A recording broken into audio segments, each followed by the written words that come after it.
It is the Illini Basketball Podcast, episode number 111, Friday morning edition. This is probably going to be a pretty long one given the amount of information that we have here in front of us to discuss, but I don't think there's any other way to start this other than Sky Clark is coming to Illinois, and that's done. Secured. I was, didn't want to get my hopes up. Pessimistic and stuff. You've been getting your hopes up for the last 2 months.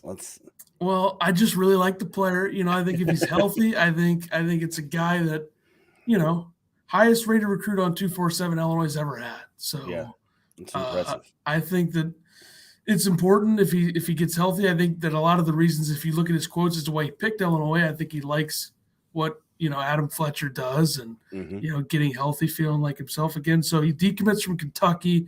That was not Antigua and Coleman recruiting him, even though there's a funny picture of him with them, which is hilarious because it's too bad for those guys. They lost him. Of course, they're getting 2 other 5-stars this year, but whatever. They didn't do any of the work. They weren't running point for this. This was Joel Justice, who was running point for Kentucky on this before he decommitted. 6'3", 200 guard. He's a point guard. I mean, he that's just there's combo guards. Now, right? Come on. Yeah, he's going to be – I would start as a shooting guard, and then after the injury, he's kind of moved over to a point guard, more point guard-ish. He's going to be the guy with the ball. I think is pretty safe to say at this point with the structure of the roster. He was top 20 in the class before his injury. He's 27th now, number 5 guard in the class. Passes up legendary Jeremy Richmond. I can't even believe he put his name in the doc. I mean, and congrats to you for actually doing something in the doc. Hey. Yeah, I did more than probably ever. This might be my all-time record with the doc and information, but I think number 2 on the all-time list for Illinois is Io. So I think that that's this is all going to be passed up when Javonte Taylor comes to Illinois. Yeah, who's number 5 in next year's class. And that's, I think, real Illini fans said this was the first, the best commit we've had since D Brown back then. So the real ones don't even talk about Jeremy Richmond anymore. Well, if you're going by the actual numbers, Steve, and rankings, good morning. Getting ready for a pool tournament. Nice. I am having a cup of coffee also. This early morning podcast, really not my thing, but we figured we'd be on here till 4:00 anyways, since we have so much to talk about. So, yeah, I mean, I'm looking through all of this here. Why is D Brown not even on this list? I don't know. It's weird because Rich McBride's on there. It says Richard McBride, but it's Rich McBride. The top 5 on 247 for all-time commits in terms of ranking in Illinois is Sky Clark, Jeremy Richmond, Io, Myers Leonard, Adam Miller. So the 4 of the top 5 are from the state of Illinois. You want to go to the top 6, Rich McBride, also from the state of Illinois. And very interesting because that's, when you keep the in-house guys. And also shout out number 7 is Jalen Coleman, Land's national champion. True. I'm excited about Sky Clark. Don't get me wrong, but I think we got to temper our expectations just a little bit. He is coming off a slightly torn ACL. When did he tear that?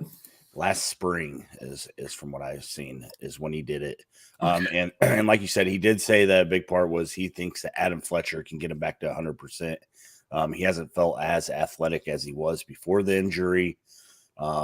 Let's not forget that's something that like DeMonte Williams went through, and I think it hurt his offense quite a bit.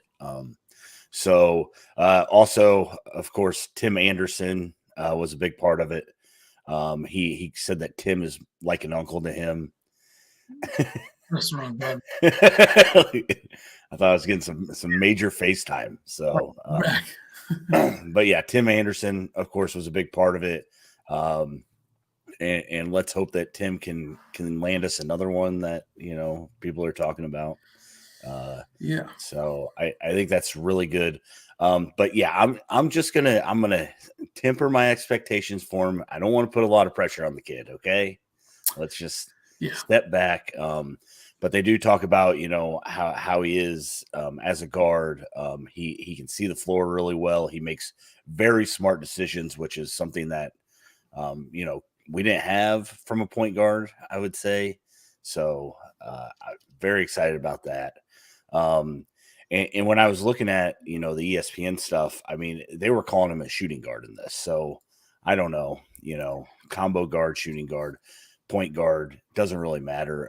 With Brad Underwood's offense, I think he's a ball in his hands guard. Yeah, but there really isn't a guard per se, and Brad talked about that a lot on the Field of 68, which we'll talk about later. So him being whatever kind of guard he is, as long as he can handle the ball well, work out of the ball screens and stuff like that, I think that he's going to be really good.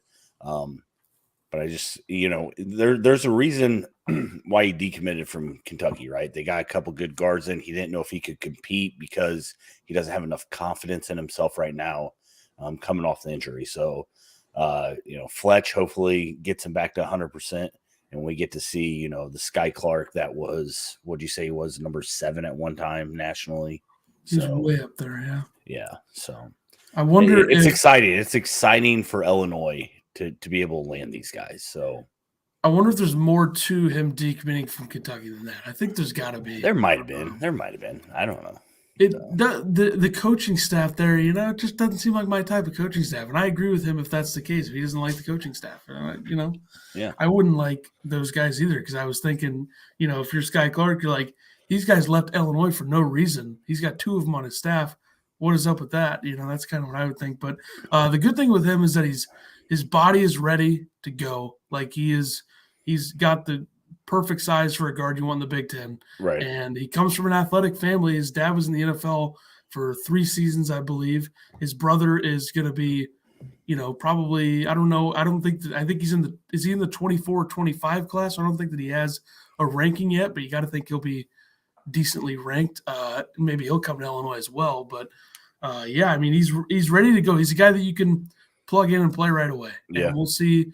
And you gotta think that he will start, right? I mean, I'd be surprised if Brad started Adam Miller for 37 games or whatever. There's nobody else that are going to start over Adam Miller at the time. True. That's true. So this puts Illinois' class number 8 nationally on 247, third top 25 class in 4 years, which they're third in the Big Ten behind Ohio State and Michigan, which I don't really understand how that is the case overall, but it is what it is. I mean, I'm trying to find the rankings here so I can see who those teams have. I guess, I mean, Illinois is one of 2 teams in the Big Ten with a 5-star. Indiana also has a 5-star. Ohio State and Michigan both have 4 4-stars. So I'll take a 5-star and 3 4-stars over no 5-stars, but whatever, that's the average rating for Ohio State's class is 95.00 on 247. Illinois is 97.06. So really, it's Illinois and Michigan 1 and 2 and Ohio State 3. But whatever. Yeah. Okay. They can do what they want with that. Sky Clark, 5-star, number 27 on 247. Ty Rogers is a 4-star, 54th. He's the number 9 power forward, which I think it's a lot. I think basketball and in college at least is a lot more positionless than these recruiting sites would lead you to believe, or whatever they're trying to do, ranking individual positions. But Jaden Epps, 4-star, number 71, number 12 combo guard. And then Sincere Harris, 4-star, number 102, number 13 shooting guard. And you put here 3 players in the ESPN Top 100, which the ESPN Top 100 is fake news, but we'll roll with it.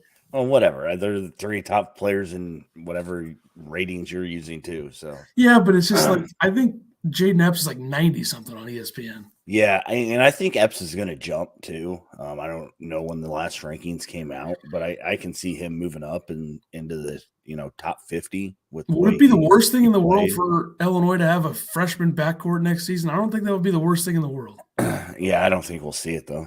I don't think it would be the worst thing in the world if they did. I don't think we'll see it. You get the guys going. I think Brad's going to get one experienced guard at least. I think that'll happen as well, but I'm just saying, if it is both of them, I think that both of those guys appear to be much less raw than what we saw from Io early and Curbelo early.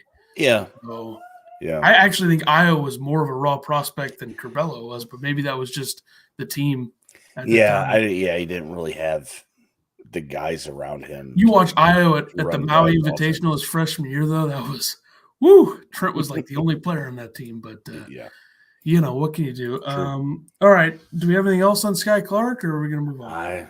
I don't have anything else. I'm excited. Let's throw this in there. Time to be an Illini fan, even after getting pummeled by Houston. Matchups and such, how it is.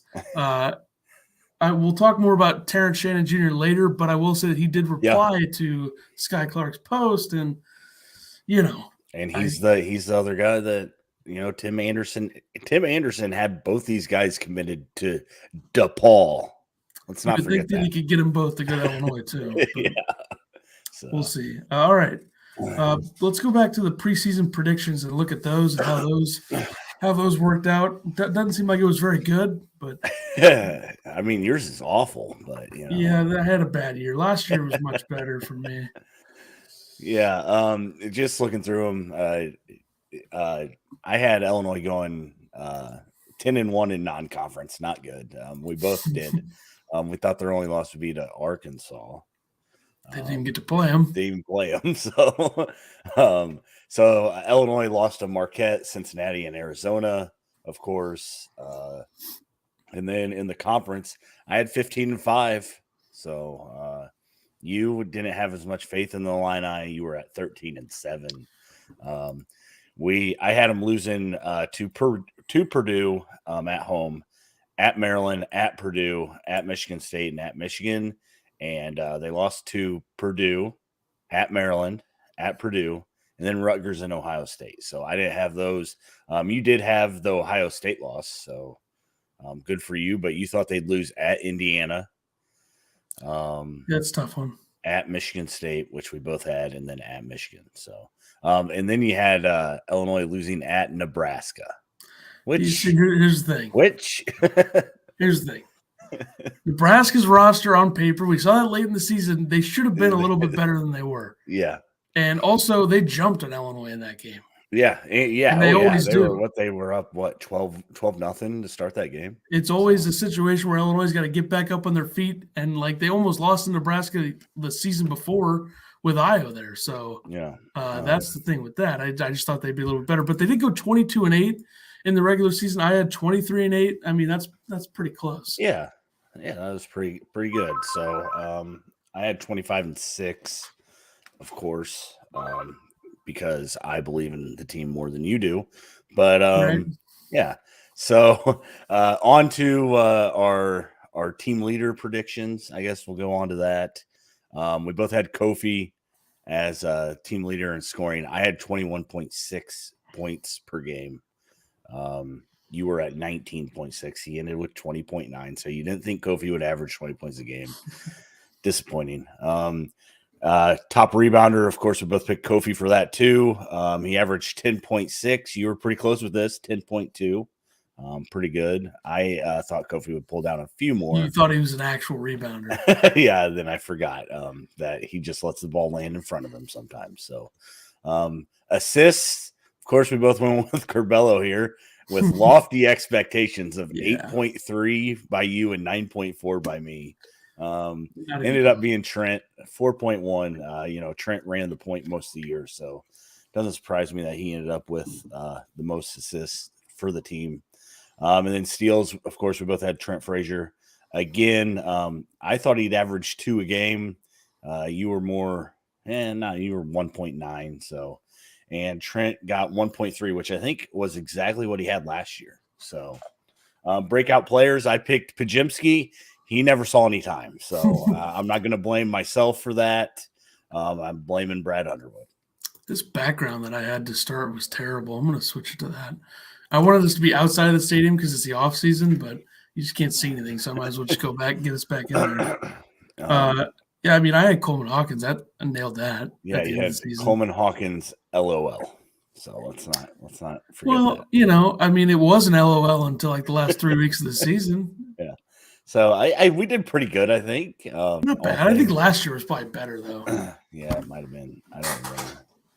So that was a long time ago. That was like 60 episodes ago. Yep. So So not bad. That's what we picked. We just want to run those down. It's been a month since we had a podcast, so I don't know if it's been that long. It's probably been like 2 weeks. Feels like basketball's been over for like 8 years already. Well, when your team doesn't make it to the Sweet 16, it definitely there's a gap there. Yeah, run into Houston, that happens. So we're gonna move on. Player grades and awards for the season. We'll run down player grades first, I guess, and give out our awards. Kofi Coburn, what you got? A, solid A. I'm not going to give him an A plus. I think the reason that you hold him back from an A plus is because of the rebounding and defensive inefficiencies, I guess, or deficiencies, I guess is the word there. But, and I mean, you got to look into like him getting the ball. It seemed late in the year. His hands weren't as great as they were most of the year, but he was getting beat up on. So it is what it is. Also gave him an A. I think that's fair. Definitely not an A plus season, even though he averaged a double. I mean, maybe we're a little hard. Maybe we're a little hard as teachers, but 10% improvement at the free throw line from last season to this season. Yeah, important number. He was 7 for 7 in the Houston game.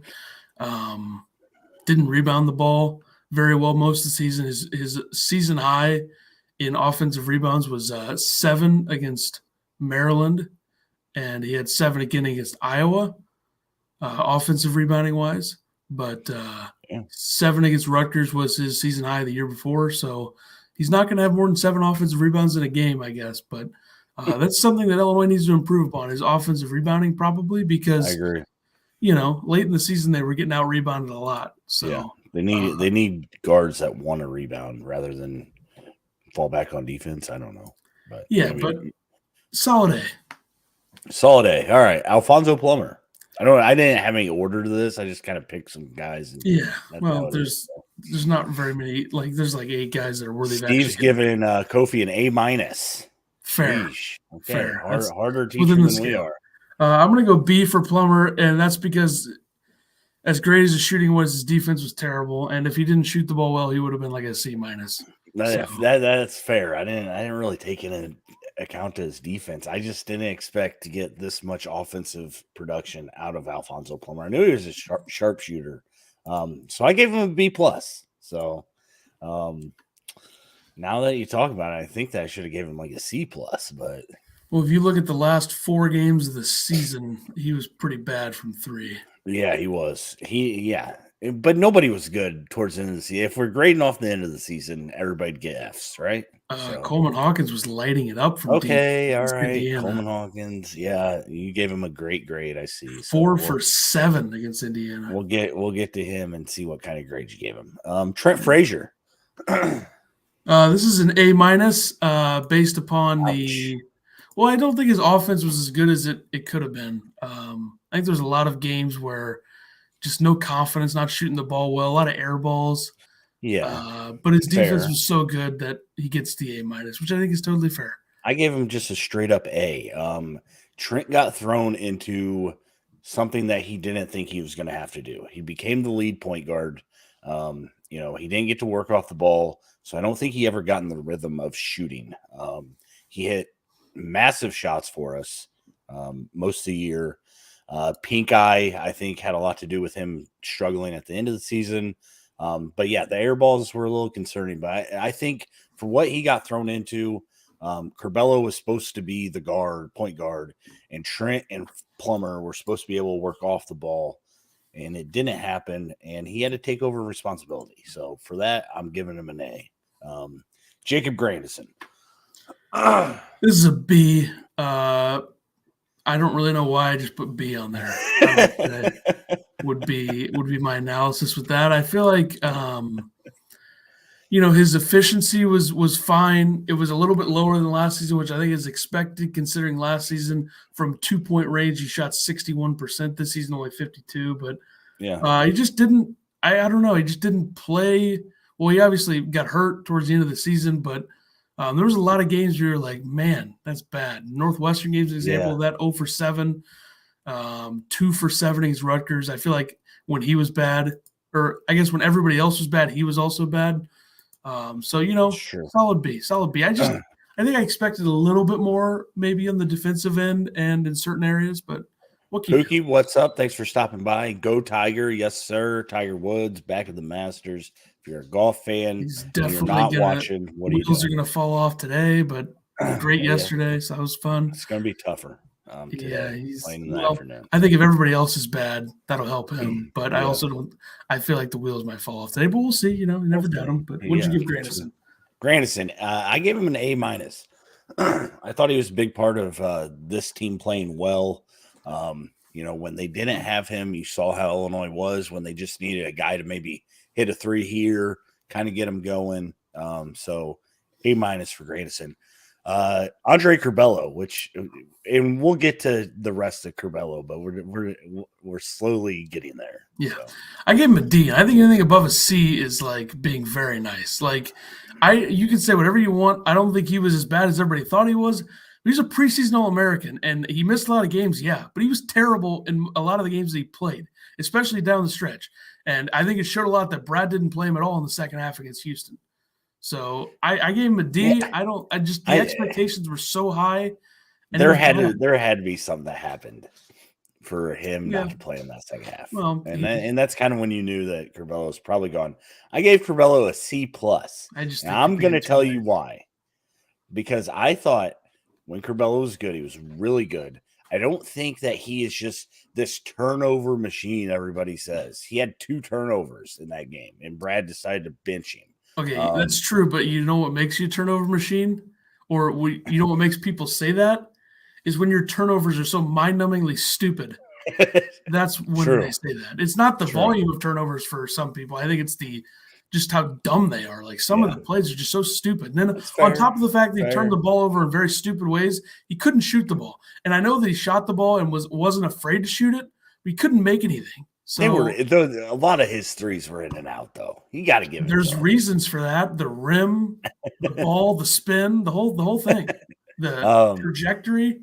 Yeah, I just couldn't give him worse than a C+. He missed 55, 60. Yeah, but you got to think about the expectations. He was a preseason All-American, and he didn't play. He didn't play for 2 months. But he also, you don't think that affects you? It does, but from the beginning of February to the end of the season, he was playing every game. So that's a lot of games.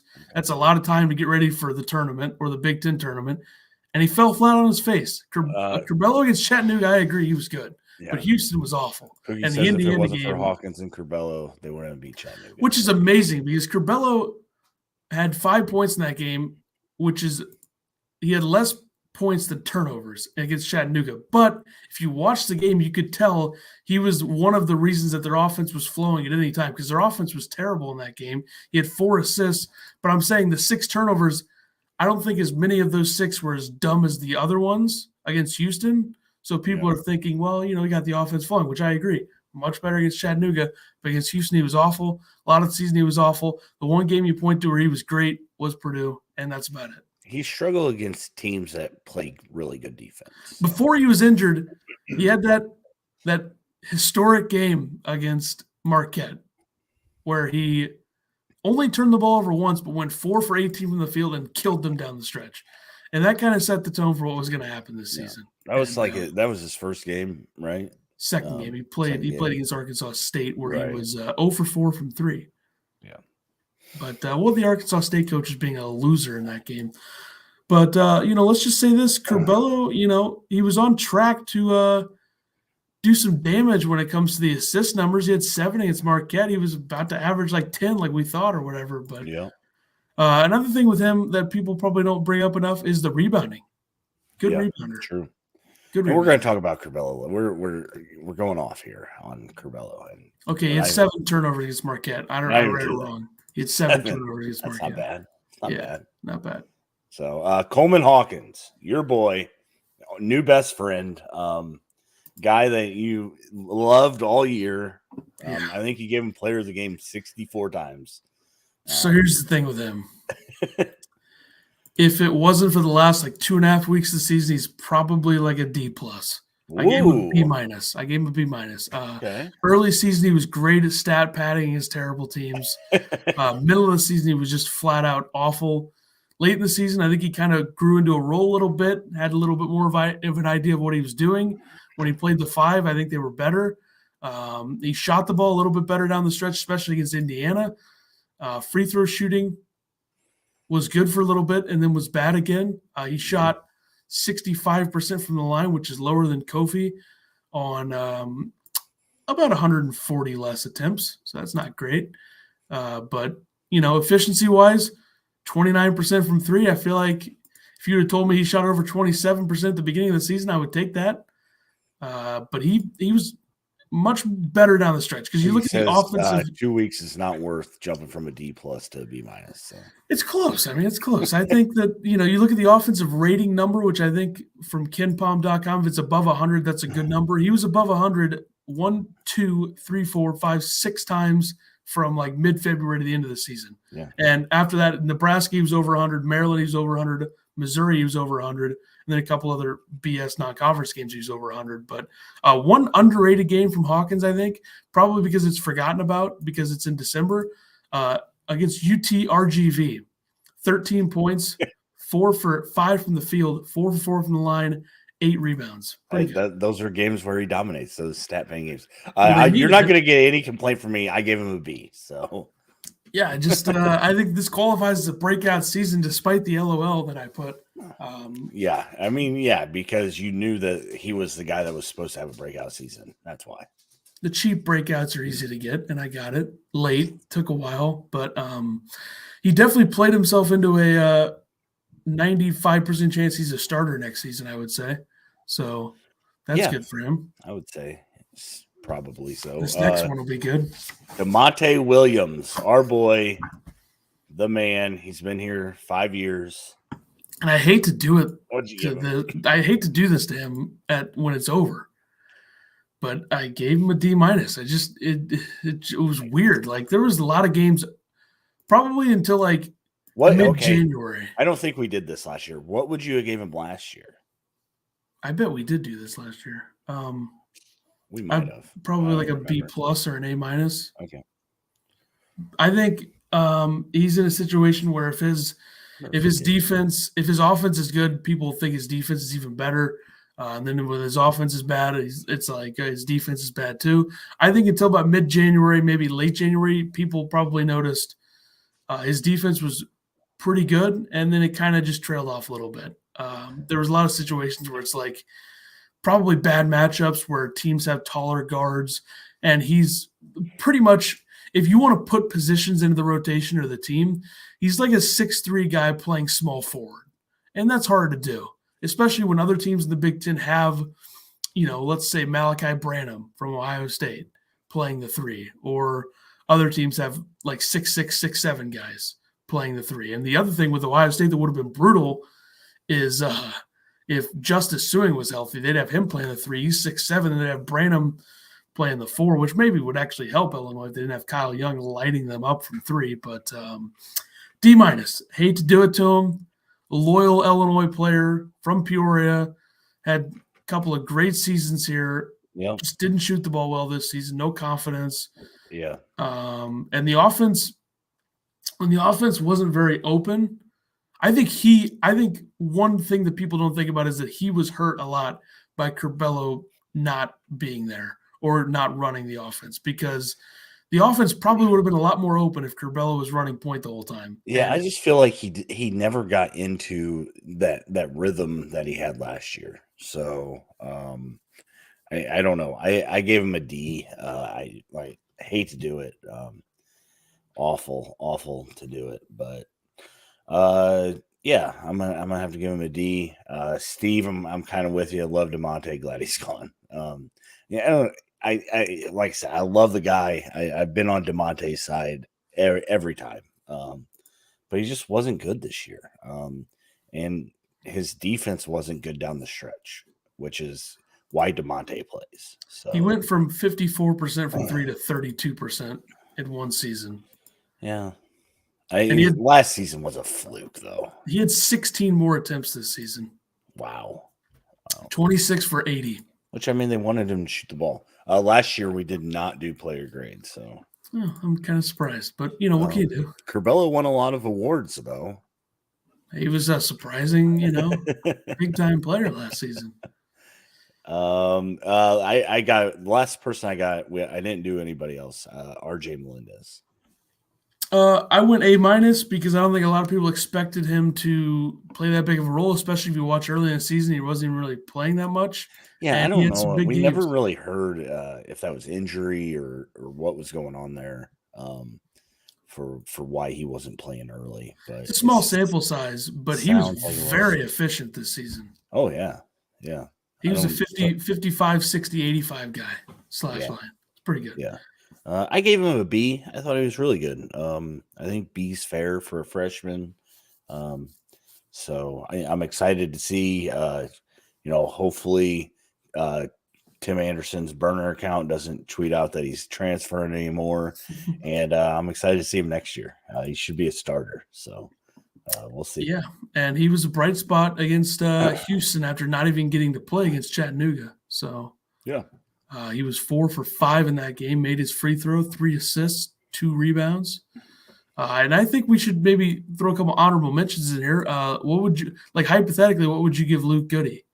I'd say a B also. Yeah, I'd probably do that as well. I mean, he was made 16 threes. So yeah, I mean, I thought he was good in minutes he got. I don't think that he got a ton of minutes. I don't. What do you average? 3 a game. Yeah, I mean, it was pretty low. He played double-digit minutes against Jackson State, Arkansas State, UTRGV, Notre Dame, Rutgers, St. Francis, PA, Minnesota, Michigan State, and Houston. He played 27 against Michigan State. He's also the only guy that went to the State House to show off the Big Ten trophy. So apparently he's the only guy coming back next year. So I guess so. That's unfortunate. Okay, hypothetically, what would you give Omar Payne? F. I think that's fair. Yeah. Okay, what about BBV? I think BBV's a B. I'm gonna give him a C+. Because did anybody expect him to even do anything at all? C+, good shooter, didn't get play too much. Is this Goody? I guess C+. Yeah. And then I will also give Austin Hutcherson an F as well. And you can't grade Austin Hutcherson. Why the hell not? He played. Did he not play? 2 games. 4 games. And he played 26 minutes against UTRGV and 20 minutes against Kansas State. How about that? Think he comes back next year? Why? Why would he? That's just it's what's the point? He stinks. That'd be interesting. You gotta stop saying that. He's gonna waste a roster spot. We don't need that. We got plenty of guards. I mean, how many roster spots do we need? Are we Musselman over here where we need 25 roster That's going to be weird because he's going to have every single person on the roster can play. It's so weird. So I think there's going to be 4 or 5 guys that transfer next year because they don't get to play. Yeah, and I mean, he literally he needs 4 to leave right now. He's already over. He's probably thinking to next year, and he's like, "What if I can, redshirt one of these guys?" I mean, that is absolutely insane. And he's got 2 or 3 one and dones probably. Probably, yeah. They're going to be one of those teams that's either going to go 28-2 or 21-9. They're either going to dominate or be really not so great. But anyway, okay, let's do the awards now. Awards. All right. MVP. Consensus. Me and Ethan. Consensus on this. Yeah. Kofi Coburn. Clearly averaged a double-double, 20-10 and whatever. We gave it to Io last year. He had 26 and 5. So I did put Trent runner up because if Trent would have played a little bit better, I think I would have gave it to him just because of what I talked about before, where he ended up having to run this team himself. So I wrote that in parentheses right there, Trent runner up. So I'm there. Me too. Kofi for sure. Yeah, I don't think there's anybody else you can give that to. Defensive MVP is what I put here. Last year we put defensive player of the year, so I guess we'll have to change the little trophy that we send the players. So yeah, we will do that. Yeah, but consensus again. Same guy that won it last year. Same guy that it seems like every year this is what he does is he plays lockdown defense. Trent Frazier, congratulations, woohoo emojis and stuff. And then most improved. I wonder who you picked. Coleman Hawkins. I mean, okay. Come on. He was improved from last season. That's true. I picked Luke Goody. I don't know why. Now, is this an award where it's one season to the next year improved, or is it like during the season? Because I think you can make the case for Hawkins for both. Yeah, I think you can say Hawkins for both of those. I agree. But I didn't want us to just be. Last year we did do all the same. I don't know why. I guess we should have done that this year. Who's the defensive runner-up for MVP for you? If you had to pick one, probably Plumber. Okay. Probably Coleman Hawkins. His defense was really good. Or what about Curbelo? Yeah. How about that? We have a question here that you haven't put up yet, and I don't really know how to answer it. Sorry. My question is the 5-star point guard more like Derrick Rose or James Harden? There's two ways to approach this. Are we talking about Derrick Rose? I don't know anything about the NBA. So are we talking about Derrick Rose in a wheelchair, injured, or are we talking about James Harden's like overall? You don't like either of those bad guys? Basketball? I know you don't like James Harden. Do you not like Derrick Rose either? If we're talking about like college Derrick Rose, I don't think that Sky Clark is going to be as explosive, especially coming off of an injury. Derrick Rose wasn't coming off of an injury when he was at Memphis. He was coming off of somebody doing the ACT for him. So that's what he was coming off of. But Harden, in the sense that like he's a really, not good player anymore, would be Harden. College Derrick Rose, I'd say I think Sky Clark probably took the ACT or SAT on his own. So that's good.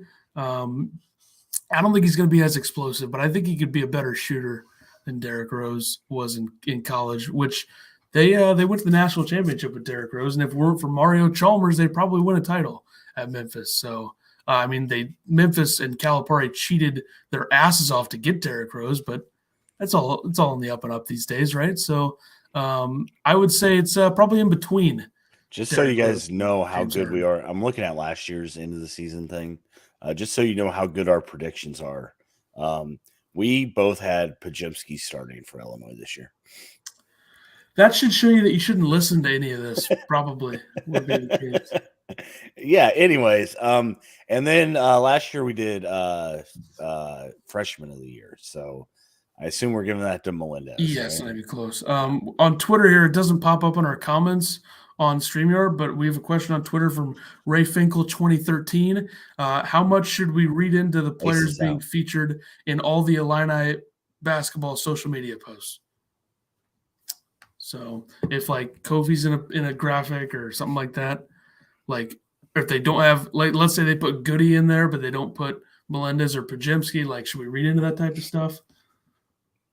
He says a la BBV, Podge, and Lieb in wrestling matches. I did see them wrestling. I mean, if they're still practicing doing that stuff with the team, I think that's. I think since it's college, I don't think I would read in too much to that because I don't think that there's probably not a person that's telling them to do this or do that at certain points. Like I don't think that there's like somebody saying, "Oh, don't post this because this guy's getting traded." Like that's not. Yeah, I mean, from the way it sounds is they all sit down, right? They all sit down with the coach.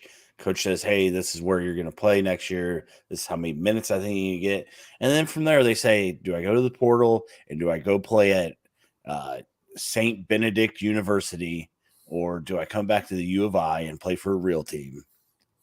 Is Lieb going to be playing at St. Benedict University? Because Lieb was wrestling. I think he was wrestling Dane Danger. So, what else is Lieb going to do? He's got to go. Like, why is he even here, dude? Like, it's enough. It's enough. You got to keep your GPA up. So, I mean, here's the thing with Lieb. Here's the thing. Just transfer. Okay, we need the spot. We don't need you. You're not going to play. I don't know how all this works, but just it's enough. Maybe you can sit in on the meeting. I will make sure to try to get in on that. Yeah. All right. Moving along. Yeah. This is something you wanted to do, looking back at the good and the bad games. I think it's important to reflect on the season. I hope the coaching staff is doing the same and probably has the same evaluation as us since we are pretty much we're pretty much the other two members of the assistant coaching staff, but yeah, they call us on occasion. Yep. Brad has asked to be on the podcast, but we have to kindly deny him. It's too soon, I think, in a lot of cases. Yeah, every time clearly. he wants to. So bad games. There's a couple wins you could put on here too, like UTRGV giving up 85 points against them. That's like true. two games after Arizona beat them by 1 million. Yeah. So I don't know if you wanted to add. I don't know if you added games to these or not. These are the ones that I picked out. Marquette, Cincinnati was the first game that we had Bello and Kofi both back, and then just got stomped on. At Maryland, even though I predicted that to be a loss, still not a good one. And then Indiana in the Big Ten tournament and Houston in the NCAA tournament. I felt like Illinois was. I think you pick every game towards the end of the season as a bad game because except for Iowa, but yeah, they were not the last. That I think that's the worst part about this team is just the way that they played. The Indiana game, the Chattanooga game, and the Houston game, the way that it just left a bad taste in your mouth, right? I mean, it's not how you wanted to see them go out. Just 2-week hangover from barely beating Iowa and a long hangover. I guess they played one of their worst games in the Iowa game and won. So that really was what made no sense. And I think that probably should have made people think. I know Iowa just won the Big Ten tournament, but if you watch them against Illinois, they are not that good in the second half in a lot of games. So the most frustrating thing about this season is we never hit full stride. Yeah, and then I think that had a lot to do with injuries. I mean, Anderson separated shoulder at the end of the year. The team was never fully healthy. Now, what is full stride?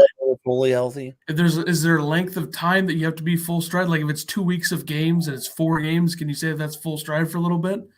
Because I think that they hit that against Michigan State, Northwestern, Wisconsin, Indiana, because they started to get it going, barely beating Michigan State without Kofi. He comes back. They barely beat Northwestern. Doesn't matter. They destroy Wisconsin. They destroy Indiana. You're in full stride, and then you lose to Purdue. So they were in full stride for like 5 minutes, and they weren't. You could also say that from St. Francis, PA, when they beat they beat everything out of them. I mean, I don't even know if they have a team in there anymore. To Michigan, when they won 6 in a row, they were in full stride for a little bit. 6-0 start to the Big Ten, full stride. Beating Missouri by 1 billion. They were in full stride for very small stretches. Not towards the end, though. They were whatever the opposite of full stride, no stride. They were no stride in the season. Yeah. They were good at winning. They were good at getting lucky and barely winning games late. Iowa, Chattanooga, both of those games were like that. Penn State probably too. Penn State couldn't hit anything. Like Penn State is just a bad basketball team. I think I would argue the best game, I think one that we should have put on here for the good, one of the best games that they played offensively was at Michigan. 93 points. And then the offense completely fell apart after that game. Purdue game was a battle, though. It was at the end. Illinois was not good for a lot of that game. Curbelo saved them in that game. Going to miss him. 93 points against Michigan should be mentioned for sure. Because the offense was really never seen after that game. Because you look back on that game and you're not wrong. Kofi had 27, Plumber had 26, Curbelo had 12 and was 5 or 7 from the field. It kind of felt like we saw Curbelo of last season in that game. We saw Kofi of this season because, most of the year he's doing that, except he was even better. Plumber had 6 for 9 from 3. Trent 3 for 3 from 3. So it was all firing on all cylinders. And they played Penn State, and the offense died. So, what can you do? Yep. Moving on. Yeah. What else did we talk about? Good games. What do you want to do now? The games were good. Those games were good. Yeah. Michigan State Michigan State without Kofi. At Indiana, and of course Iowa to cap it off. Even though you said that was a bad game, I put it as a good game. I don't know if that was a bad game. I would say the Penn State game was bad. Okay. So yeah. Yeah. Best games of the season that still ended with a loss, Arizona and Purdue. I agree. Those were both good games. The other team just hit shots down the stretch. More shots, I guess. I think Purdue hit free throws down the stretch, but whatever. Do you not shoot free throws into the basket? Yeah, but they didn't actually make shots to like win the game like Arizona did. Any more potential prospects Illinois is looking at? We are getting to that. This is a long episode, guys. We've had a lot of time off. We never really broke down the season and all that stuff. So we'll get there. It's coming up shortly. You want to talk about 21, 22 newcomers and departures. So which I feel like, it's kind of in progress. So it's kind of hard to say. So then, I thought you wanted to talk about Io leaving last year. Oh, yeah, I did do that. Okay, yeah. Yes. So let's just look at I'm going to get some water while you do that. Let's look at where Io is now. Io DeSumo. He is in the NBA. He's on a Bulls team that has been struggling as of late. But that doesn't matter. He's played 75 games for the Bulls. He's starting because Lonzo Ball's hurt. And he is, playing quality ball. 8 points a game, 3 assists a game, 3 rebounds a game. He's been good. Efficient as well, 59% from 2, 37% from 3, which 51% from the field. So he's a 51, 37, 68 guy. Not as efficient as he probably could have been, but Io had a good rookie season. Not going to win Rookie of the Year, but he'll be on the all-rookie team for sure. 75 games for the Bulls, pretty good. I know the Bulls have been falling apart recently, but they will be in the playoffs, so you'll get to see him in the playoffs. I'm assuming he will start in the playoffs or at least come off the bench as the 6th or the 7th, so shout out there. And you look at last year's team, Adam Miller did not play a game at all for LSU with the torn ACL. We'll talk about him a little bit later via a poll that we ran. Yeah. Georgie, don't know what he's doing. Shout out. He was in the G League, was he not? He's playing for somebody. Yeah, I guess. Yeah, I don't know. I mean, that's pretty much it from the team that was the 1 seed. Yeah. G League. Exciting stuff. I mean, I'm sure he was. It wasn't on like the Denver team or something. He played 31 games this year. Average 18 minutes. Shout out. Good job, Georgie. And now we have the transfer portal. Here we go, boys.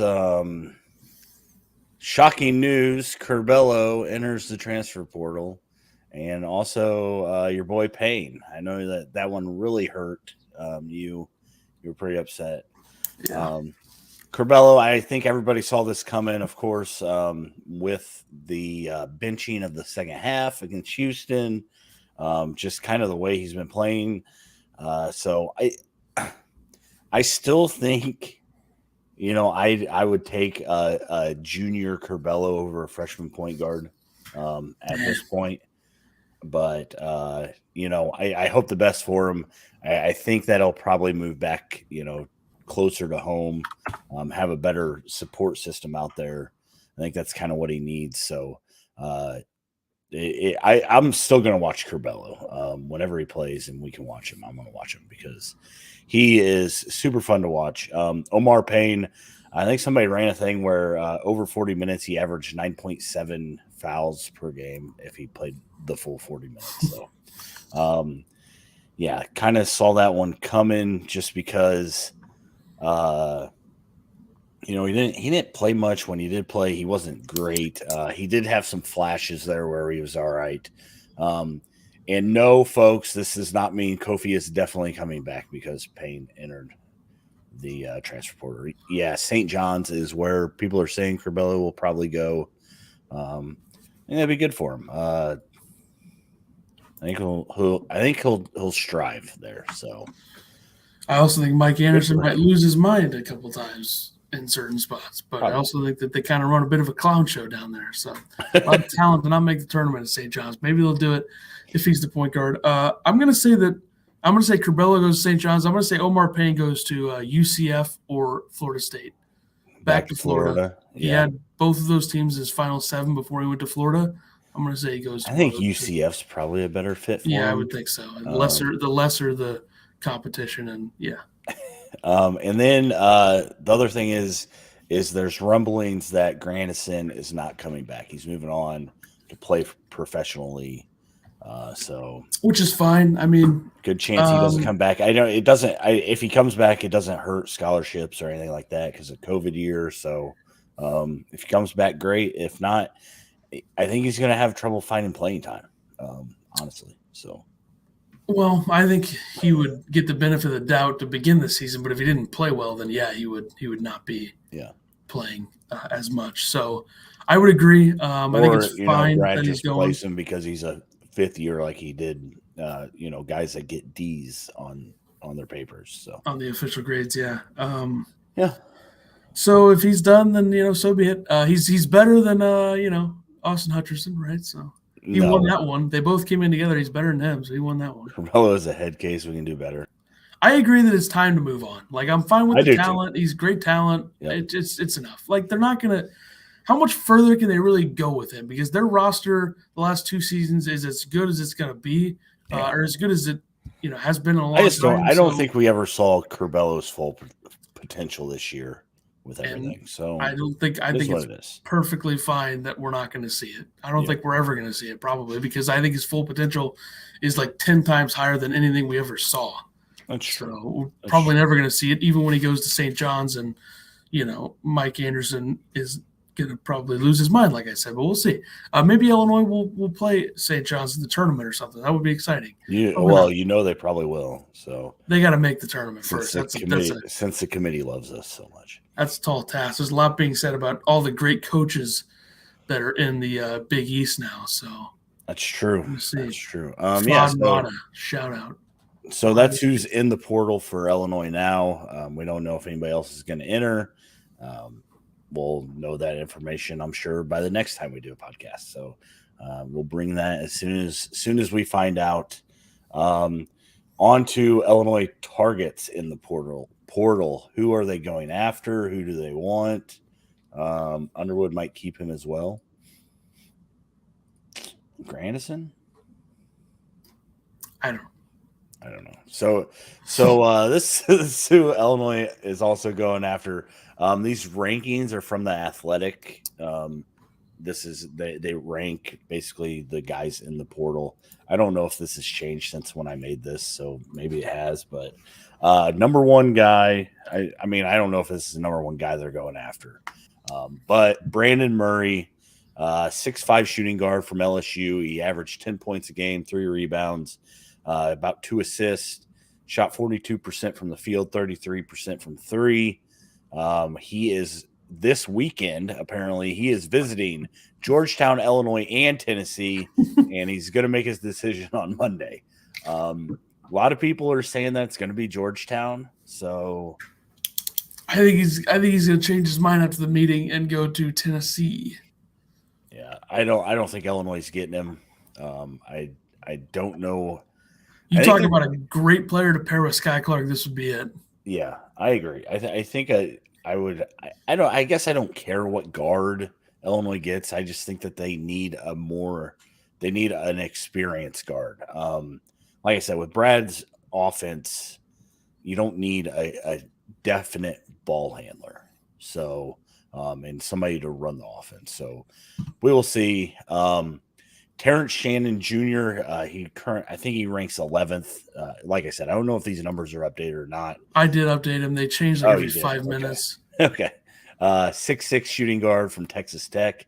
10.5 points a game, 2.6 rebounds, 2 assists, 45% from the field, 38% from 3. I saw that people were saying that Kentucky is his favorite, but mostly those were just Kentucky fans. So you know how they get. Like we said earlier, he's friends with Sky Clark. He liked Sky's commitment, I believe, is what he said on Instagram. I'm not on the gram, so I don't know. Like we said before, Tim Anderson had him committed to DePaul. Let's not DePaul, guys. So, yeah. So, I think this would be. This is probably the guy that I would want the most out of the guards that we're going to talk about. So, His shooting's probably the best, but we'll see. The next guy, Courtney Raymie from Texas, he ranks number 12th. He's 6'3". They have him listed as a point guard, but I think he's more of that combo shooting guard, whatever. Averaged 9.5 points a game, 3.5 rebounds, 1.6 assists. I believe you put this on here. Article says terrific 3 and D. Sounds like a great replacement for Trent Frazier. So, yeah. And Brad wants to have like 8 ball handlers on the floor. He loves shooters. Brandon says, agree. Shannon Jr. needs to be in orange and blue. I agree. Poogie, I would say that they would have a chance at Murray or another if they bring in another good prospect and keep their other stars. Yeah, they're going to be good. They should be good. I can't say they're going to be good. No, they will. Yeah. Let's see. Next, I put Bryce Hopkins on here just because you wanted to. I think currently He's 17. Good player. 6'6", forward from Kentucky. Just left Kentucky. He averaged a whole 2 points per game, 1.4 rebounds. Didn't get to play. He's from Oak Park, and he was in Illinois. Was in his final 9 before he went to Kentucky. So whatever that means. From Illinois. Yeah. So we'll see. Best suited as a small ball 4, which doesn't make sense for Illinois, but whatever. Yeah, I don't think Illinois needs him. No, but it's worth mentioning, Yeah, they can have interest. The next guy, Illinois is probably going to need a big, because I don't think Kofi's coming back, and we'll talk about that a little bit, but I don't think there's any chance Kofi comes back. So the next guy I got is Manny Bates, who is currently 21st in the portal, because there is 1,200 kids in the portal, so I'd say 21st is pretty good ranking. Yeah, I mean, that's, solid. Do you think Jared Lucas from Oregon State has a chance to land? I don't think so. He's going to stay on the West Coast. I'd be stunned otherwise. That's just all the rumblings, and doesn't really make that much sense for Illinois. And I think there's a lot of reasons for that, and I won't say them on here. Manny Bates, 6'11", center from NC State. He only played 1 game this year due to a shoulder injury. His averages in 2021 were 9.8 points per game, 6 rebounds a game, 2.5 blocks, and he shot 64% from the field. LSU is doing an in-home visit with him, so I don't know if Illinois really has a chance. But currently, LSU doing an in-home visit. I don't know why you would want to go play somewhere where you can't play in the tournament, because there's no shot that LSU's playing in the tournament next year. Well, there's also no shot NC State's making it, so he left maybe because of that. That's true. And then just the last guy we got on here, Antonio Reeves, number 22. He went to Illinois State, left Illinois State. He's a 6'6" shooting guard, can light it up. He's from Chicago, averaged 20 points a game, 3.5 rebounds, 2 assists, shot 47% from the field, 39% from 3. And literally everybody's interested in this guy. He is visiting Nebraska ball. So we'll see what happens there.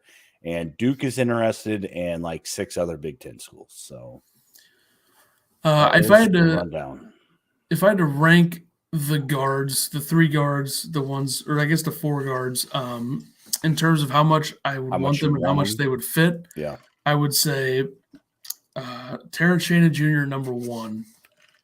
I would say Brandon Murray number 2. I would say Antonio Reeves 3, Courtney Raymie 4. So what about in ranking of chance Illinois gets them? I would say Terence Shannon Jr. 1, Courtney Raymie 2.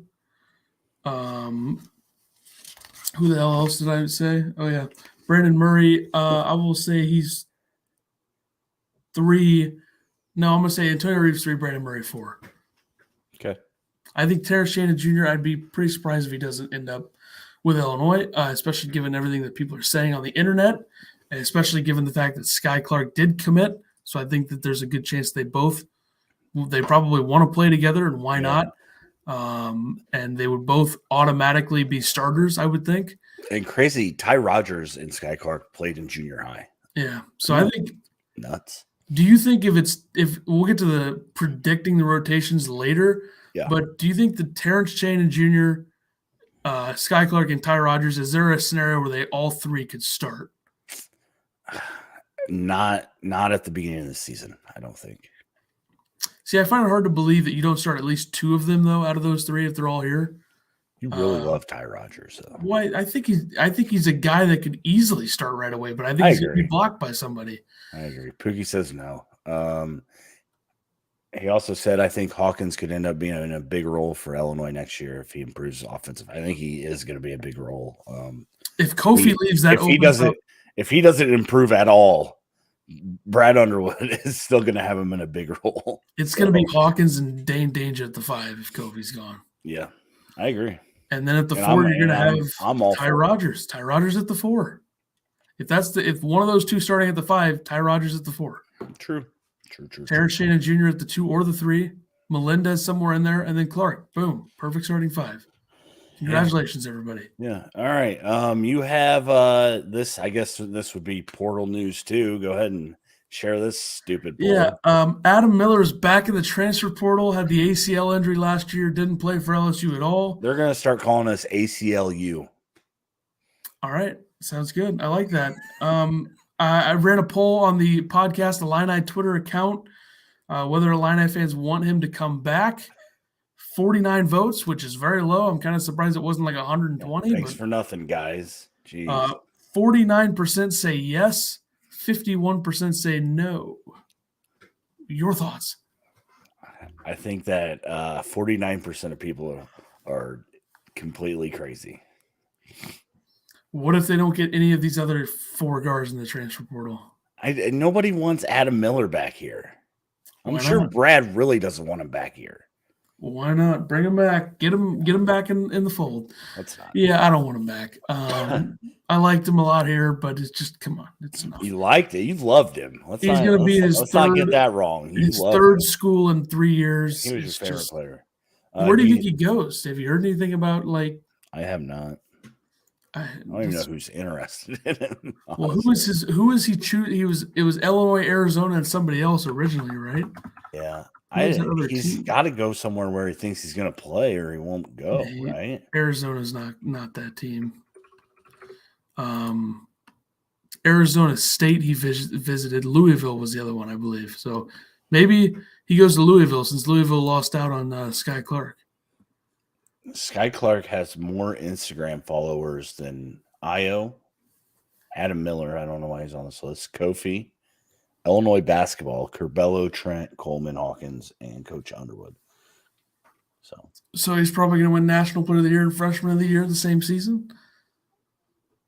Darush thinks that Illinois needs Adam Miller. I think he thinks that they need everybody, which is that's fine. True. All right. Anyways, yeah. Thanks, Adam, but no thanks. Yeah, I would agree. I can't imagine that Underwood would ever entertain this. I agree. Who wants him? I agree. Who wants him in the locker room? Would you trade his? Would you rather? Okay, from a basketball standpoint, would you rather have had him over Plumber last season because he could actually play defense? Nope. I think he's a good enough shooter to where I would rather have him, but whatever. Because, that's hard to say. Anyways. Just go watch some Plumber defensive tape again. Maybe you'll change your mind. I remember. I tried, but I also don't care. So, Brad Underwood, purely basketball standpoint, was on the field of 68. He had an interview. This would be the first time he talked since the loss. Unlike WCIA News Channel 3, thinks that they had the first interview. It was actually Brad Underwood on the field of 68. He talked a lot about, the team going up against Houston, which was the number 2 KenPom team. Houston probably should have went to the Final Four if they could have made a 3 or 2. So tough draw. He said that Illinois was, quote, a shell of ourselves. And he said that injuries had players miss a total of 68 games, which is insane. Absolutely insane. So he said he was still proud of the season. Won a championship, got to meet, the governor of Illinois. So good for him.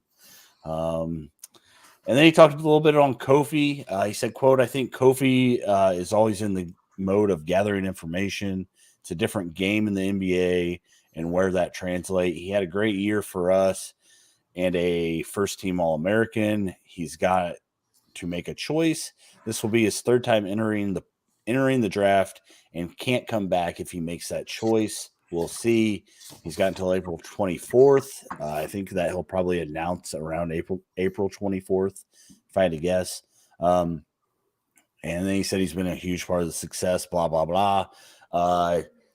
The funny thing about this, I think, is that Kofi said that Brad Underwood has used him to win games instead of developing him into being an NBA player. And that might not be the exact quote. That's kind of what he was saying, right? Yeah, I mean, it's true. And I'm fine with that. What does Kofi think that, like, and that's the number one reason why I think that he's not going to come back. Everybody wants to talk about NIL money. Oh, millions and millions and millions. They literally ran a thing. The top 4 NIL people in the Final Four, men's and women's. Number 1 was Paige Buckets, or whatever her name is.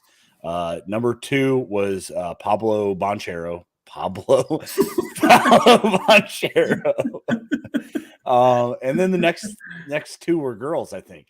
And it's come out that Banchero made like $190,000.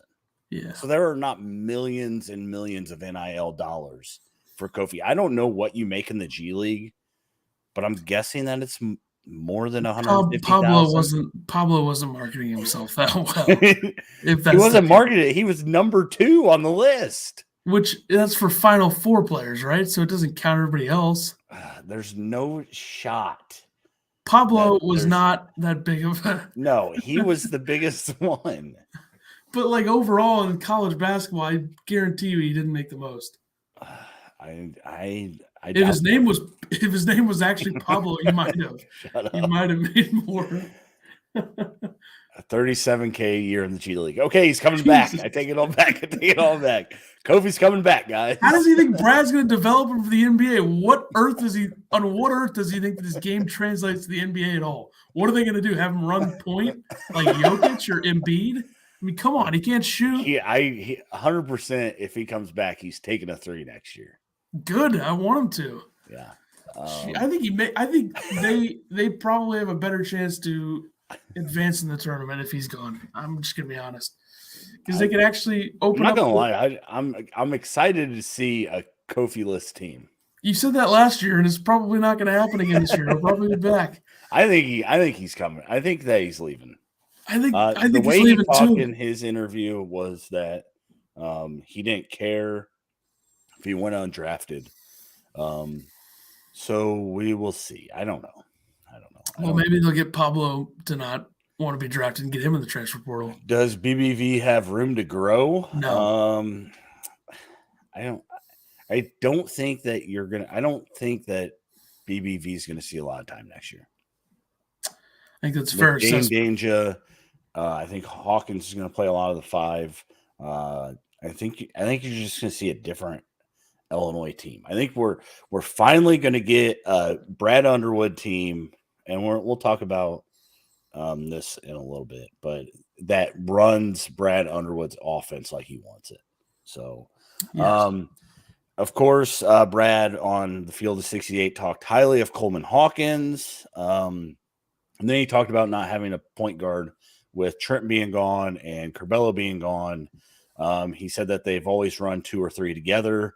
He talked about Io last year, how he really wasn't the main point guard, but still won the Kuzi Award. Talked about the freshmen. And he said that, everyone taught that he said, quote, this is a quote. Ready? Everyone says it's really hard to play with freshmen. I get it, but we can surround them with some other pieces. In our stuff, we like to play fast. We like to score in under 7 seconds. Can somebody go back over game tape and tell me how many times Illinois got it up in under 7 seconds? As much as you like to do that, Brad, you don't. It's multiple handlers. It eases the pressure a little bit. And this is what I was talking about is Illinois doesn't really have a true ball handler. And Brad points it out here. That's not the offense he wants to run. It's not the offense he runs at all. Pookie says, I could see a run and gun type style offense next year with Hawkins being the main big. Yeah, that is the starting lineup I want to see, which we'll talk about in a little bit also.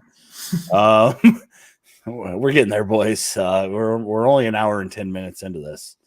You got a business meeting in 7 minutes. I'm going to be getting a call in the middle of this. Yeah. If the phone does ring, it's probably not going to be more than 5 minutes. We can do this, and then we'll just go into projections for next year and be done. Because we can do the other thing the next podcast.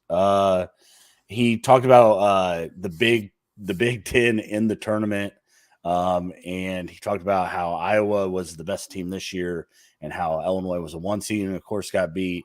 And he said the Big hasn't been great in one-game settings, but have still been the best league in the country for a few years.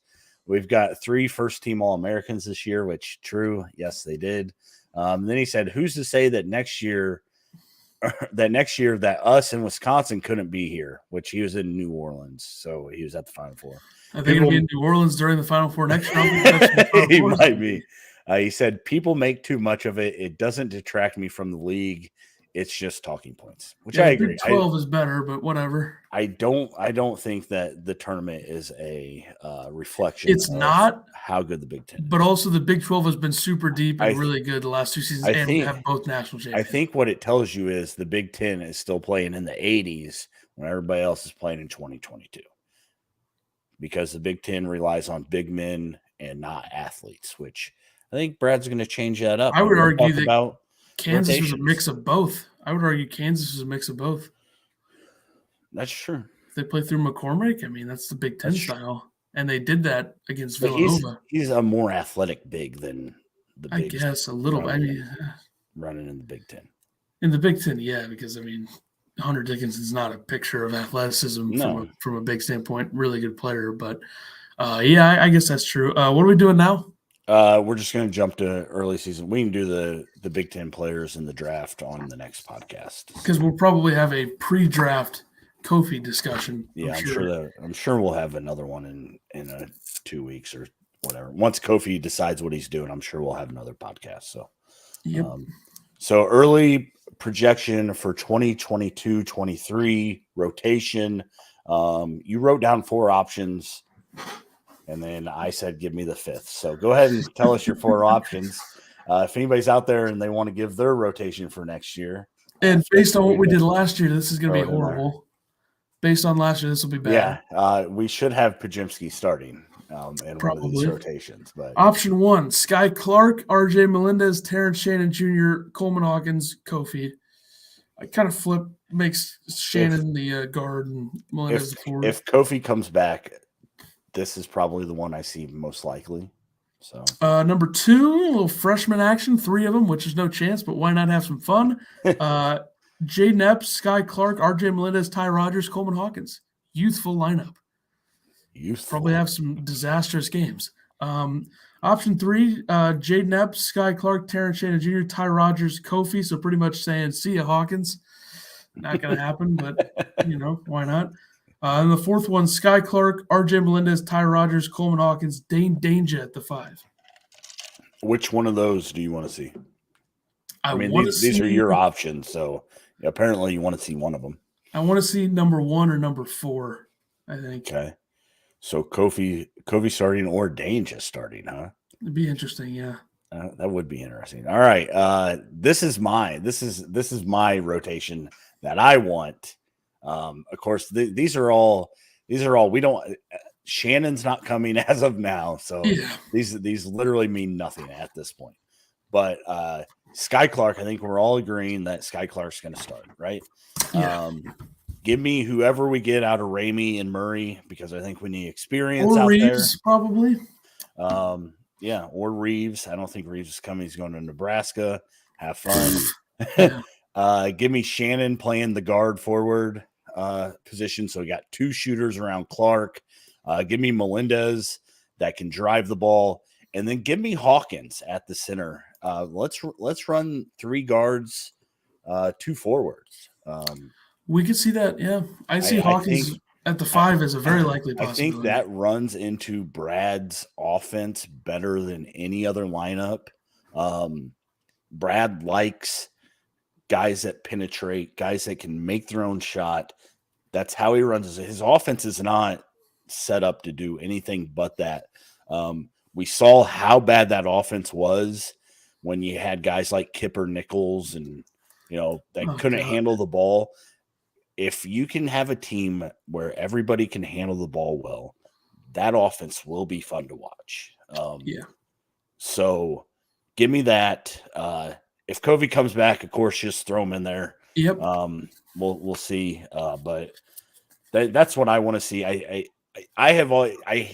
My buddy has been like, Illinois is better when Kofi's on the bench. And I hate to say it because I fought it all year. Illinois might be better with Kofi on the bench sometimes. That's too far. Sometimes, yes, but I don't know. We'll see. Yeah. But anyway, that was a long episode. Probably not as long as it could have been. Probably could have been about an hour longer. Yeah. But that'll do it for us. We'll be back in a couple weeks. Kofi decision probably will be back. Or if there's like a surprising thing that happens, we'll do something for that. So we'll see you in a couple weeks for episode number 112.